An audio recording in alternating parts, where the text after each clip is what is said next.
My team alone in last year was cold calling 90,000 numbers a month, 180,000 dials. Shout out to Zencall for scamming us on those VOPs, on those DIDs that suck. But yeah, we were like going crazy, just cold calling. And like we would have months where we would make like 20K as a collective. And I'm telling you, like these guys are working with me for free, like commission only. Yeah. But they're just so like, the vibe and the energy and everything that the leadership, I think, like that they always tell me, like I bring, it's like, oh man, like I wouldn't trade that for anything.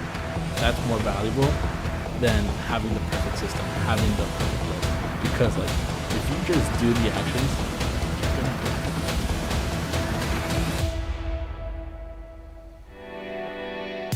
actions, you're listening to the Azria Show. If you're looking for quality real estate investing information that you can trust, you've found it.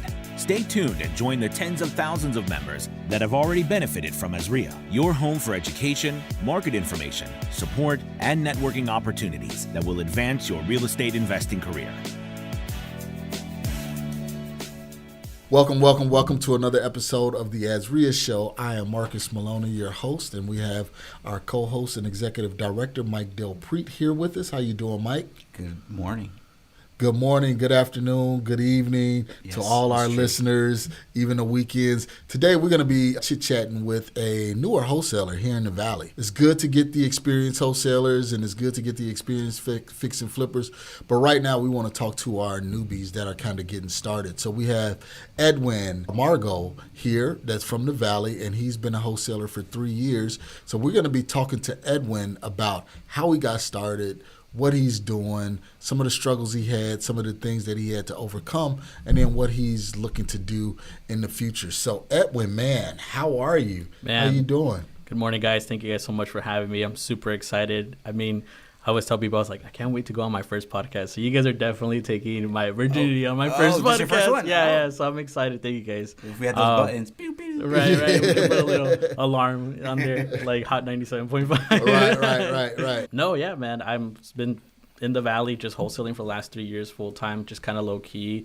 I mean, the Instagram says it, right? The secret wholesaler. I think at one point, the way I came up with that name was nobody really wants to tell their family members or friends, like, hey, I'm going to be a wholesaler. Yeah. I'm about to leave my job and just become a wholesaler and flip houses without using my own money. And they're going to look at you like you're crazy, right? Like that's how 100%. That's how everybody goes through. Like I learned about wholesaling back in 2017 when bandit signs were still relevant and like you could still like set it up and get a deal, right? And so I remember being 19 years old, just like giving you my whole life story in a sum if we have time, right? Sure. Like, We got time. Yeah. So 17, like I remember putting out bandit signs at 1 a.m, 3, like pretty much waking up at 5 a.m. before like the government takes them down, right? That's where I was basically introduced to it by an assistant sales manager in my company that I was working with at 19 years old. And it was for Metro PCS. So like I come from like North Phoenix, like kid, like not rich, like not poor either. I'm not going to say that I was like in the West Valley in the trailer park because that wasn't me. Yeah. But I just know that like the rat race I had seen my parents go through for their whole life was like not what I wanted. And then they became entrepreneurs after the recession and we lost our house, we lost the Beamer, we lost everything. And for me, that was like life changing because we had to move to the East Coast and then move back, right? More jobs out there, whatever the case may be. And coming from a Hispanic background, I was like, that, like, how come like they had to be forced out of their 9 to 5 to become entrepreneurs? And we reset from zero, right? Like we were living with family, like in an apartment, and then basically work our way back up into what we had, like a house, the nice car, and stuff like that. And so, but they were forced into it to be entrepreneurs. But my grandparents were entrepreneurs too, and so I was like, why don't they push that life on me, right?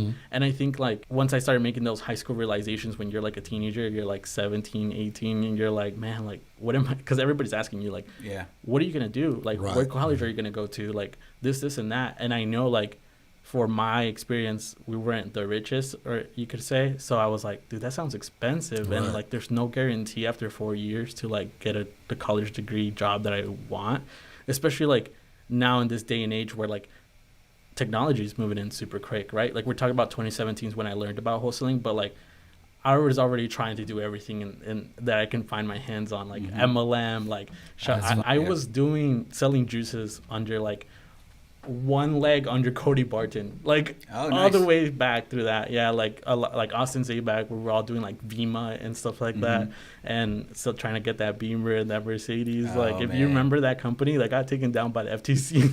It was crazy. That's crazy. Because it turned out to be like a really big pyramid scheme. Even though there was a tangible product in line, they were able to unfreeze it from the FTC. But the thing that created that atmosphere was like you had all these like high school kids and like college students driving around like BMWs and telling like people to like screw school. Yeah. Reading Rich Dad Poor Dad. And I was approached by a friend that introduced me to Rich Dad Poor Dad. And once I read it, like my whole mind like rewired. In high school. And I was like, I know that I want to be an investor one day, like a business owner, like self-employed like my parents. Like, but an investor, like it takes a lot to get there, right? Like the 4 quadrants. I think that book for me made me realize like this is not what I want to do. And just being around those mindsets was cool because I was definitely learning in a different spectrum than the regular, 9 to 5, apply to college. Like here we are in high school, like it's time to get serious about life. Like let's get a job and this and that. And it helped me turn off all the noise. And I started focusing on people like I was telling you guys before the podcast, like Gary Vee, Grant Cardone. At like when you're so young and that's all you're listening to, it's a good thing and it's a bad thing. Okay. That's how I see it now that I'm older. I'm 24 years old now, and I've been in business, multiple businesses. I've tried to hustle. Let's go there. Yeah. So you said a couple cool things throughout your story, so I'll try to remember. But for right there, so listening to these inspirational people is a good thing and a bad thing. Yeah. How so? Yeah, and I'll tie it into my whole story too, so you guys. I already got. Okay. Yeah. I'll just sit back here. No, you're good. What I'm getting with that is like, I was like literally getting into fights with teachers. Like, they'd be like, "What are you gonna do after high school? Why are you not applying?" And I'd be like, "Oh, well, I'm gonna be my own business owner. Like, I'm gonna figure it out with like." This industry I'm in, like MLM at that time, right? And I'm gonna figure it out, like how to grow this and that. And they'd be like, well, most businesses like fail in 5 years. Like you're not gonna do that. And I would just be singled out in front of like 40 students in a classroom, and I'm like, well, how do you know that you're still here? Like that's literally what I would talk back to them. I'm like, give me like, have you tried it? Like, let me know, because like I want to know like not to do that. And they wouldn't be able to give me an answer because they've been in the rat race for a long time, right? Yeah. So I was like, man, like, I like that confrontation was like basically for me the influence of like I shouldn't have been doing that because of the influence that I was listening to.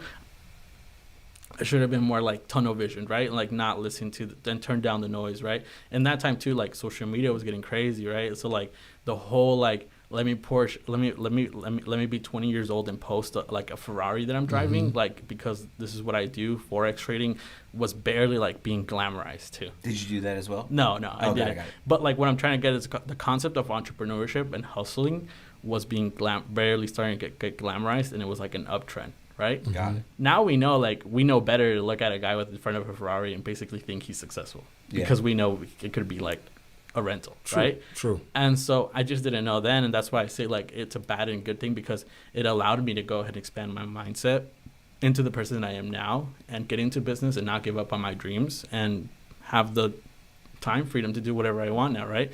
And it's not like I have multiple millions because I'm learning, but I have been able to like not work a job for 3 years now. That's great. You know what I mean? I have been able to go ahead and take my family on trips and like live in a really nice, like luxurious, condo, right? At the end of the day, it's giving me everything that I wanted in life.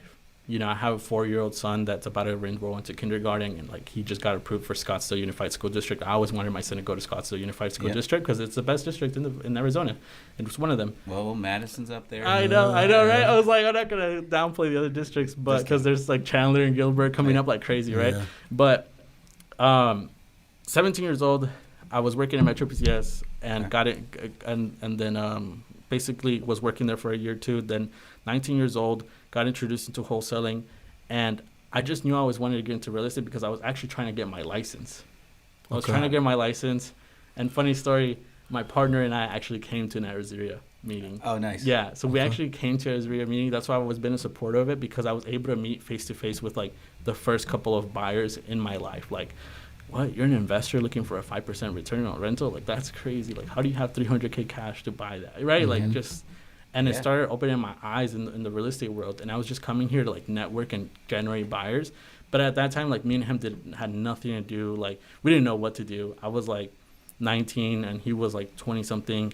And we were putting Band-Aid signs out. And basically that year, towards the end of the year in December 2019, I got my girl pregnant at 19 years old. So I was like, man, dude. It's real now. It's real now, right? I got kicked out of my house with $500 in my pocket. I was like, I need to go do something that's safe and makes more money than Metro PCS. Got it. Okay. So, because I was like, I mean, 19 years old, you're making like 30 grand a year at like 19 years old. You think you're a baller, right? You know what I'm saying? Yep. But then life hits you with something like that. You're like, oh, I got to make more money now. I got to take care of this family. And so basically I stepped out of the business and I just followed up with my friend. 6 months later, he closed his first $20,000 deal. Got it. And he's like, don't worry, man. He's like, I'll always be around if you want to join the business again. He's like, I'm just going to keep going with it because now I know what to do. You know, he got some more experience. And we ended up, at that time, 2020, I think it was 2017, we bought the Cody Sperber $500 course too. Like, that's what we were learning off of. There was no material like there is now. You know what I mean? Yeah.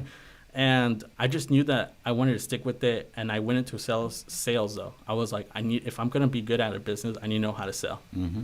So I went to go sell cars at Van Chevrolet for in 2019, What made you think that, though? 2018. Sorry. You know, you're young. Like, how'd you know? Why did you know sales was important?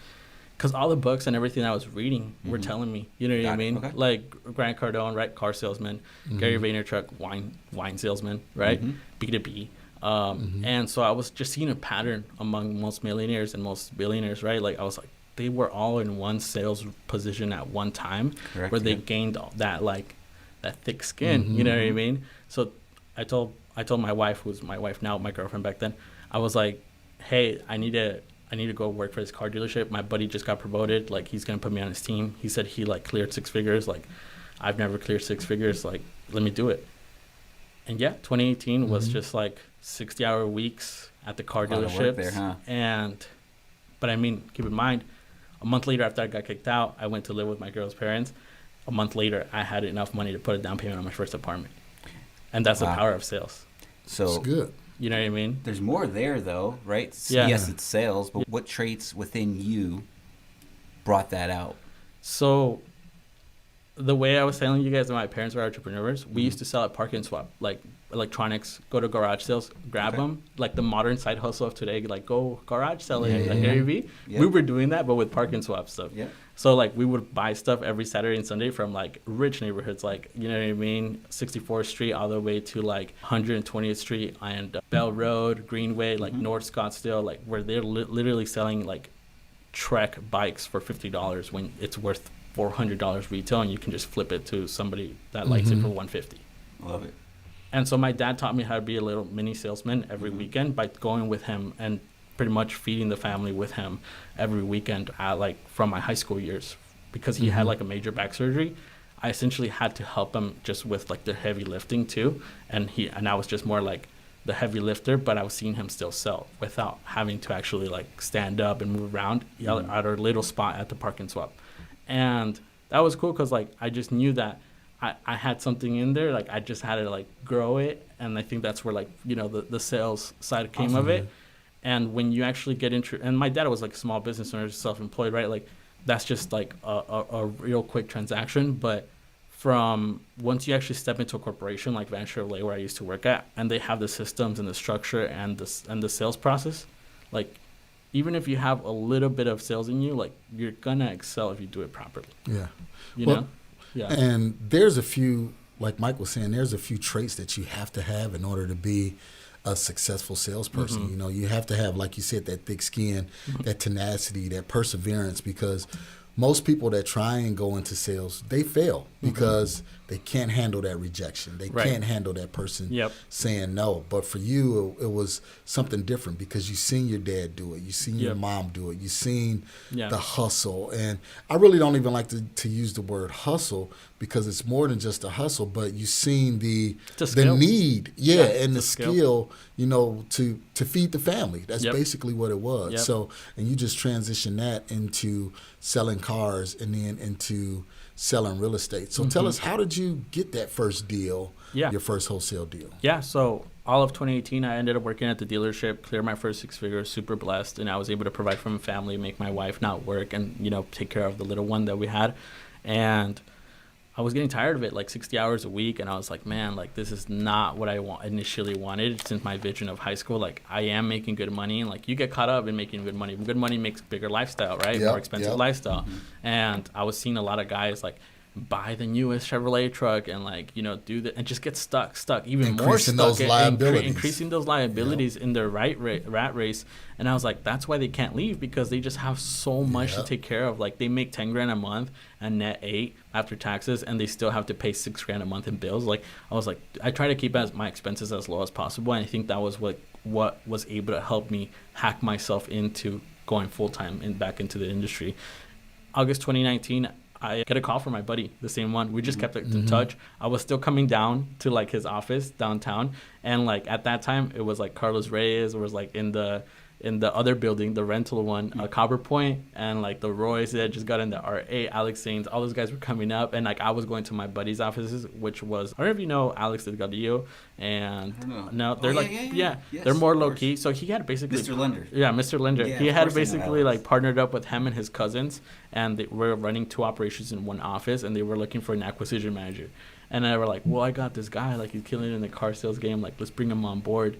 And it was 2 different companies trying to use one acquisition manager, but it wasn't structured properly. So like we knew right off the bat it wasn't going to work. But yeah, they brought me on board, and I left the car dealership just out of the blue. I literally walked up to my GM and I was like, hey, thank you so much for having me. I'm out. And he's like, what do you mean? It's like 12 p.m. like on a Saturday, like the busiest time for a car dealership, right? Yeah. And I'm like, it's okay, man. Like I'm good. Like this is not what I wanted like forever, but thank you so much. Like you taught me a lot. He was like one of the youngest general managers like in the Valley. You can still look him up, Matt Soretta. Killer, just super like killer that I was influenced by too. But let's not gloss over that, because you're a young guy, you're making 6 figures. Not everybody at that age is making 6 figures. And you just walk in and you say, I'm done. I'm doing something different, because you knew exactly what you wanted to do. Yeah. I was super nervous. Like I think like when you leave that security, I get what people say like, oh man, like I got to do it with my 9 to 5. I get it.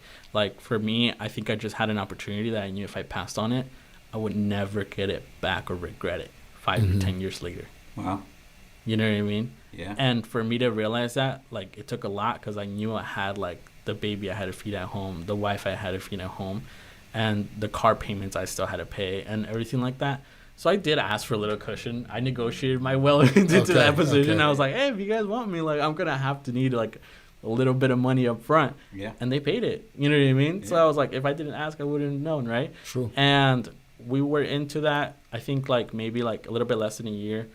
I ended up parting ways with their cousins, because like they ended up they're more low key. His Alex Delgadillo's cousins are more low key. Shout out to Vic and Miguel. They're like my mentors, I call them all the time. They're builders. Like they build in Arcadia, one project, like 2 projects like could make $200K, right? But those are lengthy projects. And they were just like, look, like the wholesaling game is good, but they had just spent so much money trying to scale it, and like there wasn't an actual blueprint they had, that it was like in the red, So I was just helping them keep it in the green, and they were like, look, like it's just better if you just go do it on yourself, because like you're gonna make more money by yourself than like us holding you back, and we really want to focus more on the building and the Nice. And I was like, dude, 100%, like do it.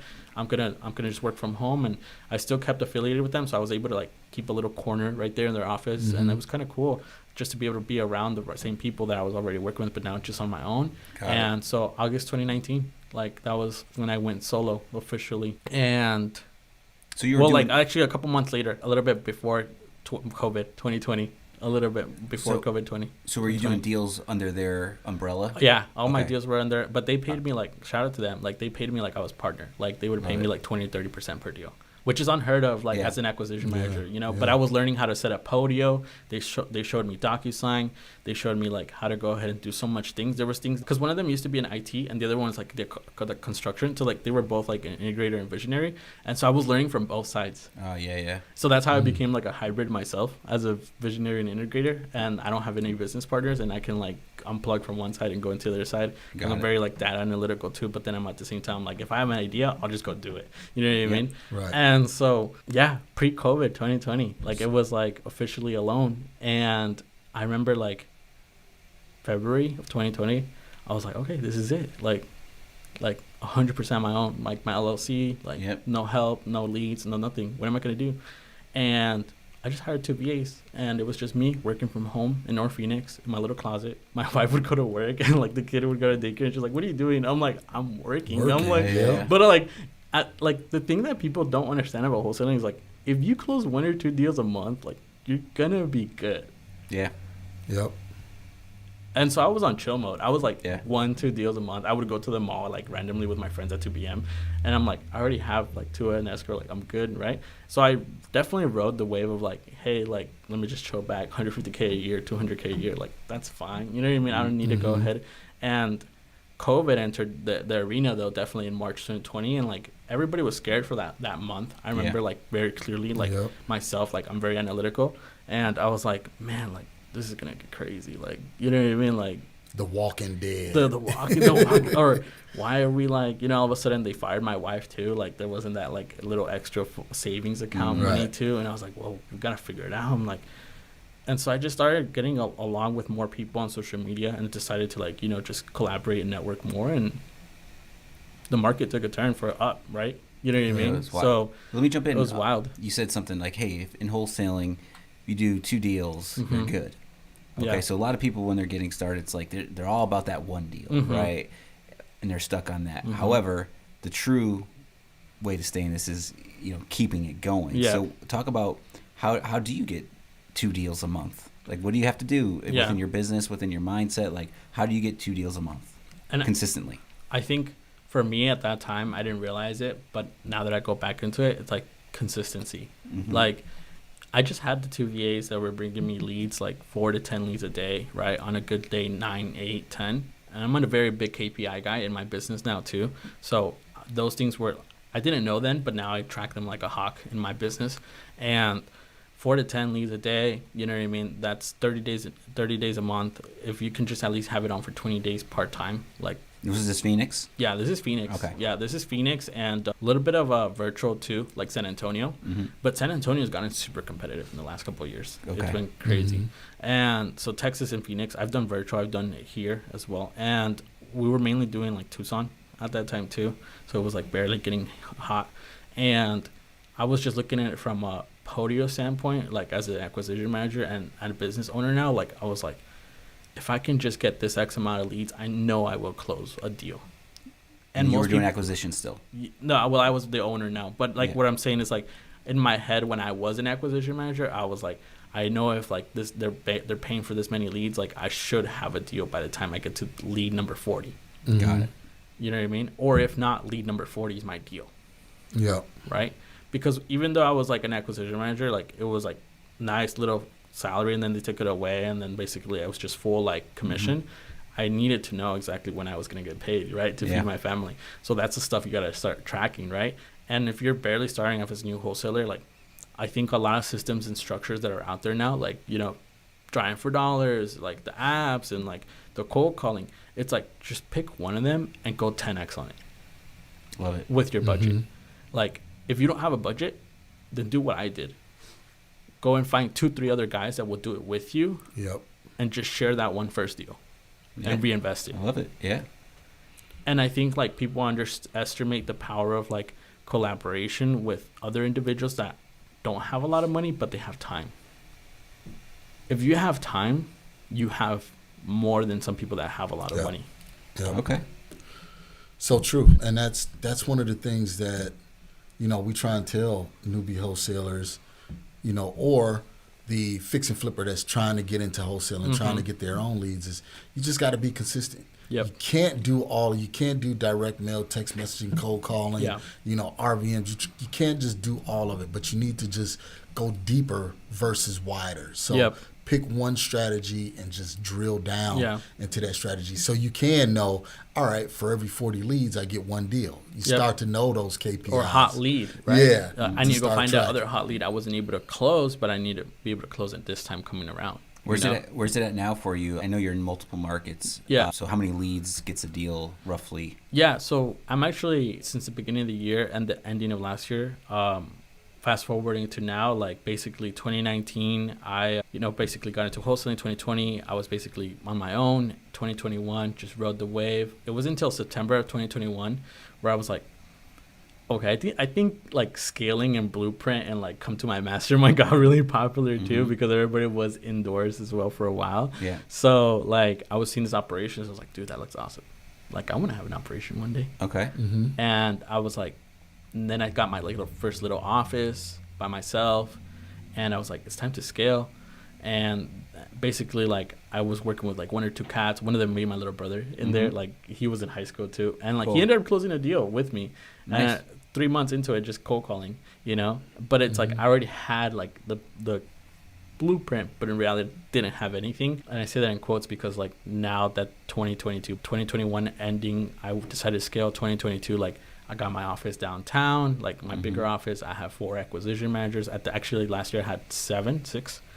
So if you have 4 acquisition managers, how many VAs? 6 actually. 6 acquisition managers, and I had 4 VAs at that time. Got it. Yeah, I scaled up all the way to like 7, 8 VAs, but we were also doing like the JVs, and we were also doing like a bunch of other stuff too. And the education company started coming in as well last year. And like what I realized last year, what I tell people is like, I didn't hit my goals because I was just spreading myself out too much horizontally rather than vertically building deeper, like you just said.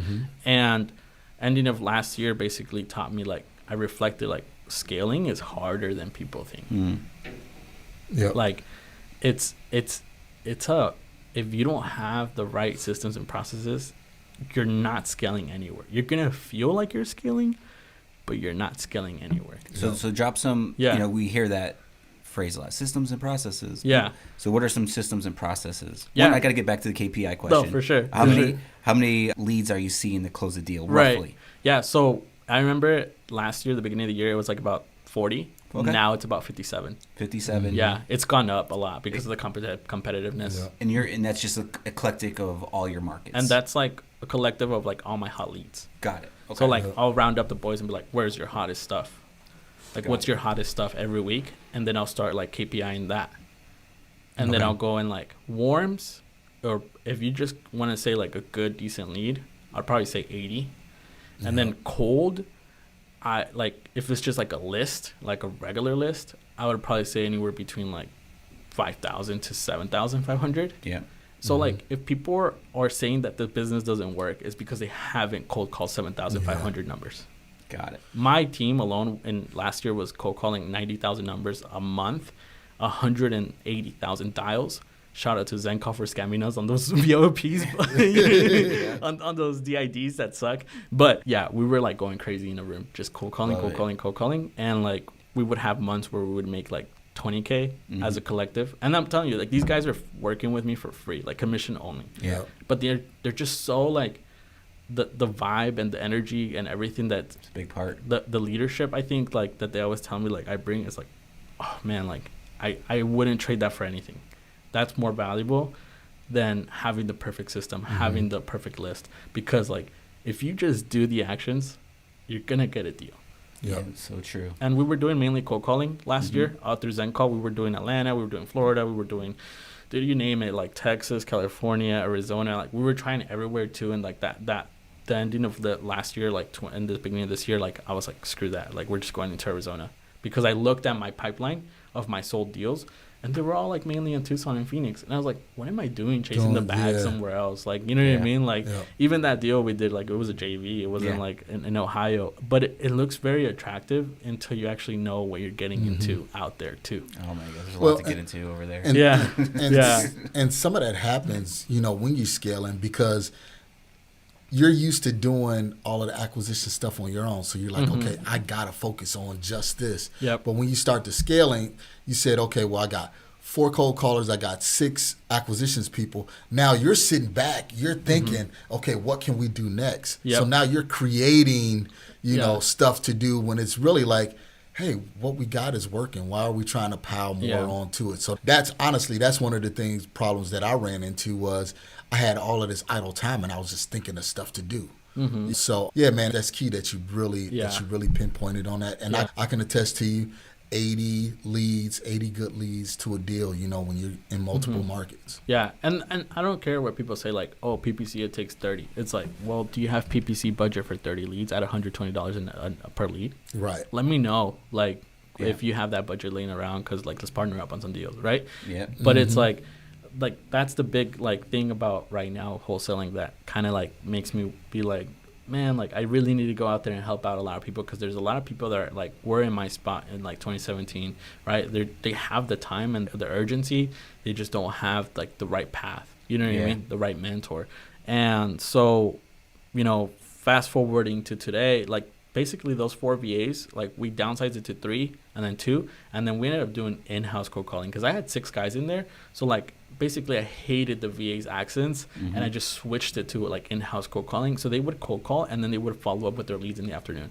All right. Okay. Yeah. So it got, like, the Zen call bill was coming out, like, to $2,500 a month. And, like, Dang. that's, like, people think that's outrageous, but it's, like, that's what you had to spend and play with. You know what I mean? And, like, I was competing against people that had 25 VAs right across the street from me in Philippines. And, like, our revenue minus profit is, like, our net operating, our net profit was, like, very similar. So that also showed me too, it's like, it's not about how much money you're putting out. Got it. It's about how much money you're also keeping in. Yeah. Good point. Quality over quantity. And I learned that last year. Now I'm like, I'm ready to freaking kill it this year. You know what I mean? Like, it was my first year scaling, so I'm, like, super excited for this year. So drop some resources for everybody. So you already mentioned Zen Call. So that's what we're using to, call out.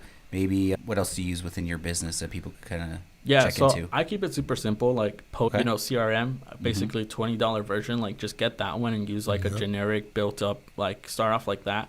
All you really need, Podio, is to keep track of, like, your leads. Don't use Google Sheets. Use Google Sheets as, like, a KPI, like, you know, tracker to be able to, okay, I talked to Linda, Meredith, John, and Steven. These are my 5 hot leads for this week. Like, which one can I possibly convert to a deal? Oh, well, let me go reach out to Michael and, like, let me introduce him to Linda, and hopefully we can get this deal done together, right? Like, don't try to figure out everything by yourself. Like, in the beginning, just have your Zen call system, which would be for cold calling, or even batch dialer. Like, I've seen it do good stuff too. They just, like, charge a little bit more for the DIs because, like, you know, cold calling is getting regulated. You know what I mean? It just, like, our phone, like, Verizon is, like, onto us, right? Like, Scam AT&T, likely, like, they don't want scam likely comes up all the time. So it's like, just, if you have the budget for it, like, start with cold calling with you and a couple of buddies or somebody else. If you don't have the budget for it and you just want to do it yourself, my favorite thing right now going on market. Okay. We literally don't cold call. I got rid of my bill. Like, when the market shifted, Got it. I was like, screw that. Okay, wait. So now we're leading up until, because a lot of changes have happened over the last 6 months. In the last 6 months, a lot has happened in real estate. And I see you on Instagram a lot, right? Like, the strategies, you know, getting creative and all. So let's go down that road too. So, so you got a Zen Call, Podio. Anything else we should know about? Honestly, no. Instagram, networking. Honestly, Nothing? like, no. Me networking with, like, John or even myself, if I was a new wholesaler, doesn't do me any good unless I have something to bring of value. Got it.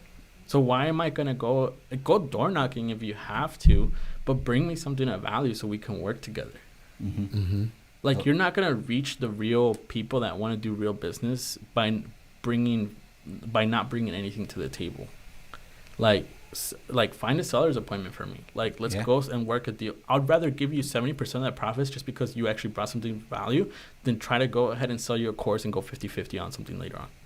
Because that's transactional. That's what I learned about my education company too. Like, transactional becomes like a mindset where you only look at people like money, numbers and money versus, like, am I gonna do 3 to 5 deals the rest of the year with this guy? Hell yeah, I want to do 20 at 40% profit for our company. Yeah, keep bringing. Doesn't cost me anything from a business standpoint. So true.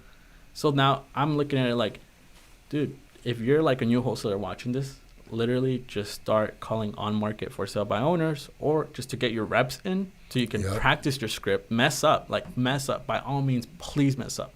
Like, I want you to fail your way into a perfect conversation. Most people are gonna jump on podcasts and tell you, like, drive for $1. It's like, dude, like, I'd rather call 200 people than write 200 addresses for the day, because I'm going to learn a lot more on those 200 conversations, where I'm going to text 200 people and get one potential lead that I can have a good interaction with, where I'm learning about the business more and bring value to somebody that I want to work with. It doesn't have to be me. It could be you. It could be somebody else, right? And now I have a warm lead that I can present to somebody that will show me the ropes. Okay. I think like that's the way that I am aligning myself to work with people this year. It's like, let's work together, but like, what can we provide value with each other versus like, and it's not trying to go ahead and be like, let me pick you and I'll give you something, you give me something. It's like, no, reality is though, like business is like that. Yeah. Yep. Like, unless you want to pay $5,000 for a mentorship, like there's 10 guys down the street that are willing to do that for you. But like, keep in mind, you probably aren't going to get the things that actually give them the success that they're doing, because why would they give it to you? And if they did, now you just spent $5,000 that you could have just used for marketing. For calling. Yep. Nothing beats taking action. You're trying to cut corners before you even get to the corner. Yep. You know? Awesome, man. So, I'm sorry, Marcus. So I was just going to ask. Yeah, go ahead. Yeah. So what's next for you? So I know you were saying on market, you done with the KPIs and everything? Yeah, I'm good. Okay. Yeah. So you were saying now in 2023, you're just doing on market. You're calling for sale by owners and things like that. What else? What else are you doing or planning for 2023? Yeah, 2023, I'm super excited. Like December, we switched over to like fully on market. We didn't really know exactly what we're getting ourselves into. Like, I think Ryan Zolan, shout out to him. Like, he's the one that paved the way for like showing people it's possible, you know, didn't buy his course, but I did feel my way into it. And like, we were literally 4 weeks into, like 3 weeks and a half into December, and like no deal. And I was like, dude, is this thing working? Like 2 weeks of that was national too. We were just following Amherst, where like a big hedge fund, where they were buying, because they were giving us offers still on market deals. But then we started thinking, we're like, if we're giving them really discounted like potential deals, what stops them from like turning around and like, you know, trying to like up themselves with their on market team, right? So I was like, no, I don't think they'll do that. But I was like, no, I'm still chasing a bag where like I'm trying to set up an inspection in like Georgia, and like I don't have anybody really go there. So then I was switched only over to Phoenix, and we started pitching seller financing and cash only on market. And we were seeing that for 4 weeks, when you're doing on market, like when you see all your cash offers being turned down, because we were like in a super hot market, but now the market has shifted, and even then it was sitting there for 30, 60 days. Like they're still like in their mind, they still think they can get full asking, right? And it's like, well, when you're pitching your cash offers, just getting turned down. So you have to come up with another strategy. And then we started pretty much just pitching creative offers and creative finance. And that's a big umbrella that we can go dive deeper into. We ended up getting our first seller finance deal on market and made like a $15,000 assignment on it with zero marketing dollars. So real quick, so you're going on MLS, you're writing offers, LOIs, letter of intents to the agents, seeing who bites, and then you're shifting and selling it to a hedge fund. Is that what you were doing? We were trying to do that, but now we're just basically cash offers straight to like investors, because I've always sold to investors. Like I would tell like my team, I was like, I wasn't meant to get rich in the hedge fund era. Like I'm meant to get rich now. Like there you go. I'm really excited for this, like, you know, downshift balance market that's coming up, and the opportunities and everything we're gonna be able to grab. What are you seeing? What's your opportunities that we're gonna grab? I think a lot of like burr holds are gonna be able to come back. A lot of burrs, a lot of really great opportunities with like potential casitas being built behind like single family homes that can become essentially, it's a duplex. You're just not counting it as a duplex, right? Like, but it's dual income. Like if you can buy something at a low price and just spend another $20,000-$30,000 to build something in the back, a studio or something like that can bring extra value, like especially nowadays with STR, MTR, all these different creative like ways. In California, they're incentivizing to do affordable housing. They're giving grants and builders and like build like they call them zombie houses in Hawaii, because there's so many houses out there that are so expensive, but they have multiple like houses in one house. And I think like Arizona is getting populated, so I think like that's gonna be an opportunity if you're like a flipper and you aren't trying to pick those, like you're like flipping is cool, but it's just like wholesaling. It's like a high paying job. You know what I mean? It's just like, when's my next deal? When's the next check? And I started realizing that, so I was like, now that's why I dove deep into creative. But we actually had the opportunity when I was in 2019. In 2019 December, like is when I learned about creative financing, because Cody Barton and Pace Morby, if you know those guys, like they used to do like video, like Pace Morby would always send you a video of himself like driving, and then they would go to like every office and teach them like creative. And they had we had the amazing opportunity to be able to learn from them a little bit, and it was just one day, and like it just stuck with me. And I did like a deal or two in Houston creative as an acquisition manager, and then basically on my own. And like I just remember this one deal, like 0% interest, 10-year balloon, like $800 a month, like, and I wholesaled it for $10,000 in Houston. Yeah, now you're looking back like, and it was a remodeled 2017 like little casita on the edges of Galveston, next to the beach. Perfect Airbnb. And I was like, dude, like, what was I thinking if I were just figured out, just pay the $10,000 myself? I think we all do that. Like, as longer you're in the business, and some things you just don't know what you don't know, no matter what level you're at. Right. And you get, you sell some deals. Yeah. Right. And you always just like, I want to get paid, Yeah. So, but what book was it? Science of Getting Rich. I forgot the guy's name. Wallace something. He always, one thing, I guess I would be like that all the time. He said, there's always going to be another opportunity, no matter what business you're in. It's always going to come back around. There's always going to be a next one. So just let it go. And I think I stopped reading a long time ago after like high school, like the books and stuff like that, because like I was just heavily influenced. But I think one of the things about the quadrant is like, how do you go from a business owner to an investor? And it's like, make your money work for you. And business owners, like, we do make our money work for us, but we pay the systems and the softwares to work for us, so that way an employee can tap into it and then work with us. But you still have to manage it. Yep. And so then I started getting more clarity on that and reading, like listening to more podcasts. It's like, no, you like truly money working for you is like when you can leave it there, and it will, no matter what happens, continue getting you paid every single month or quarterly or whenever you're expecting to get something out. And I have a buddy that's in stocks like long term, and it's like, well, you have dividends. And I was like, well, dividends are cool, but I don't really have a $1.2 million portfolio. Like, drop some money in there and get paid like a like. And so I was like looking at all these opportunities, like where can I gain cash flow from? And I was like, dude, real estate, like especially with seller finance, like $400 a month might not seem like a lot, but when you compound that for the next 10 years as holding it, like it adds up, and like then you can exit and then do whatever you want with that property.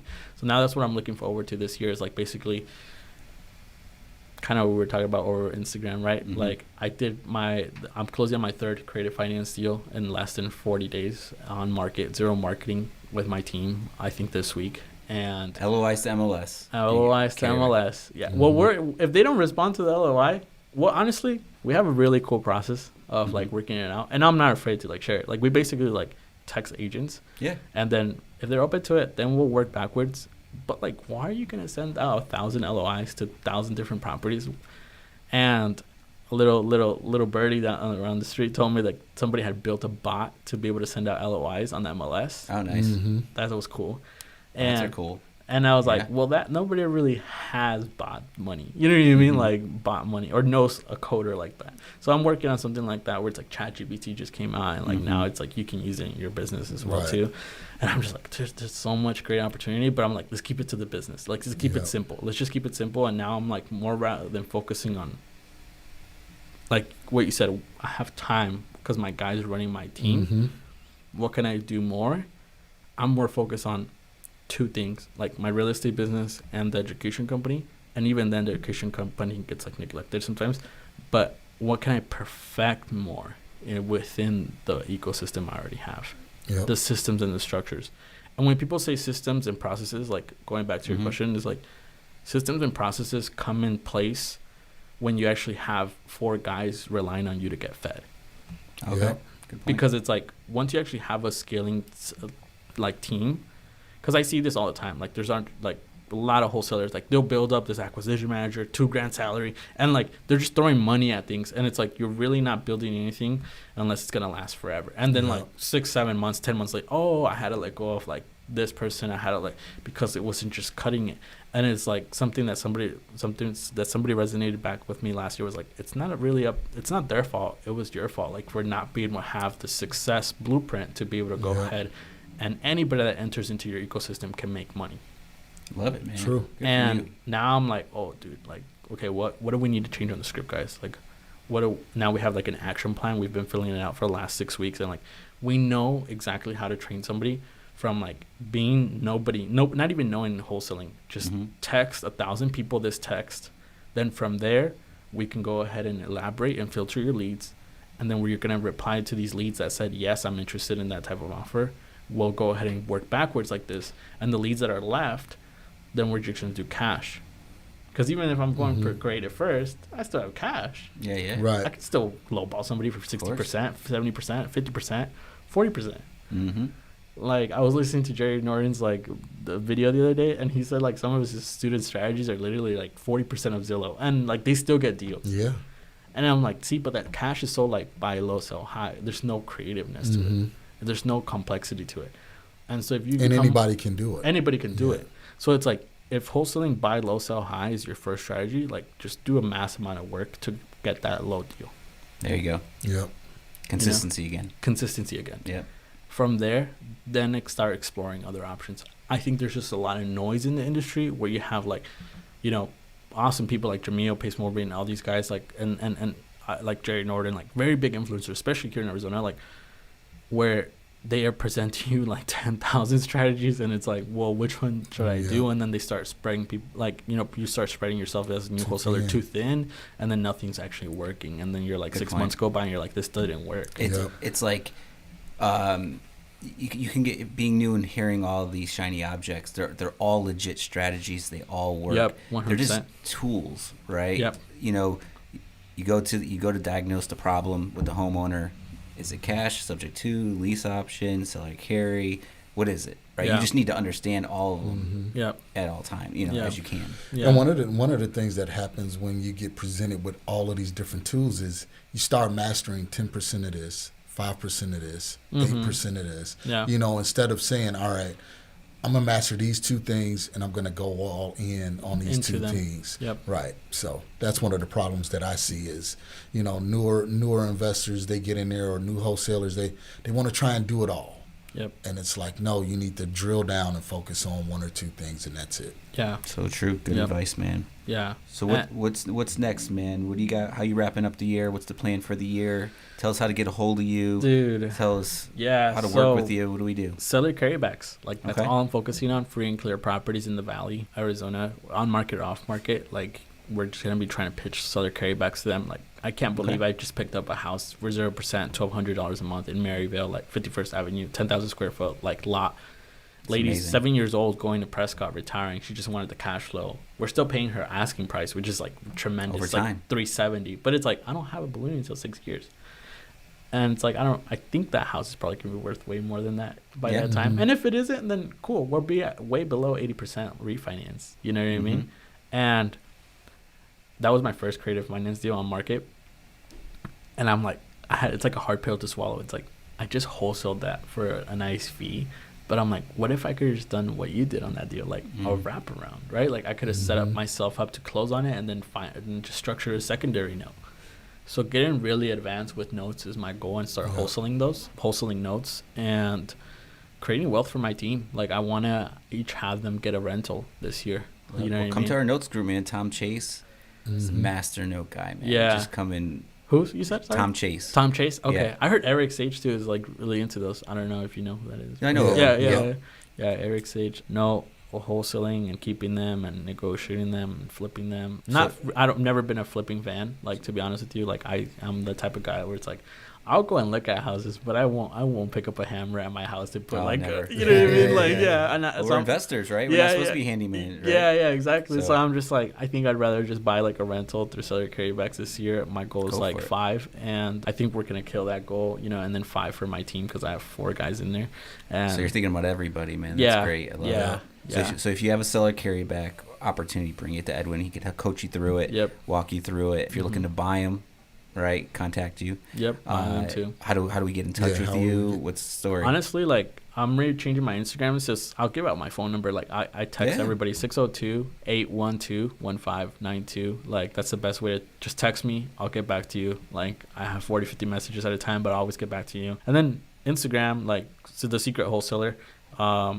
And I don't know, by the time maybe this gets released, I'll probably change my name by then. But all right. Edwin Camargo, you can just look it up. Yeah, I'm just excited to collaborate with more people. Like, we're hosting our little next week, like 2-week class, like on market acquisitions. Just like, you know, it's super affordable, like $100. Like, at the end of the day, like, it's not even to like spread the message about it. It's like, I realized going from like my education company, I was like charging like $2,000 to mentorship for people for 30 days. Like that was cool. But what I started seeing after you do like 6-7 of those a month, it's like one of those 6-7 individuals actually takes the business further. Yep. And then I was like getting that weird feeling. It's like, what happened to my other 6 rock stars? You know, yeah. It's hard, man. And I'm like, hey, like, are you still like? And they're like, oh, it's just I'm busy with this. Like, yeah. I'm still liking it. I'm still like watching content. But it's like they go back to analysis paralysis. And I'm like, dude, I'm feeding it. I'm like, I don't want to do that. So then I stopped and just converted to classes now. And I'm just like, I think it's just like, if you want to do business, like, you're gonna end up doing business with the right people regardless. And you're gonna learn and just run with it. Love it, man. Absolutely. Yeah. Anything you want to say, Marcus? No, I think, it gave us quite a bit of content to share. I talk a lot. Sorry. No, it's a podcast. No, it's good because it wasn't just a bunch of filler stuff, but it was actual action steps and plans that people can exercise on right now, and that's what we look for. So we know how to get in contact with you. We got your phone number. We got your IG, everything like that. So, man, appreciate you really coming in. Thank you guys for having me. And talking with us because – so what's for those wholesalers that went down that road that you went down and they're in that analysis paralysis or they're stuck right now, what's some words of encouragement that you can share with them? Yeah, so for the new wholesaler, like if you're watching this, like stop watching this, like go cold call. You know what I mean? Yep. Go cold call. And honestly, I would probably switch over to texting. Don't pay for a software. Okay. I know there's launch control, batch leads, and everything like that. Just text off this thing. This thing does not get blocked. So our secret sauce is this thing. We don't have a VIOP. We got rid of CallRail. Like, if you want to reach somebody, there you just buy another phone then. Yeah. If you don't want to use your personal cell phone. I think on T-Mobile it's like $10 for extra line. Verizon's not gonna put US Cam likely, or like AT&T or whoever your phone line is. Like, do you get blocked eventually if you're doing 1,000? No, we send out like 500 to 1,000 texts a day on your cell phone. Yeah, an extra cell phone. No, we use our personal cell phones right now, but we are gonna be working on getting our own company phones there now, you go. And that's gonna be a write up like Verizon, right? Like, and I love it. Your personal phone, man.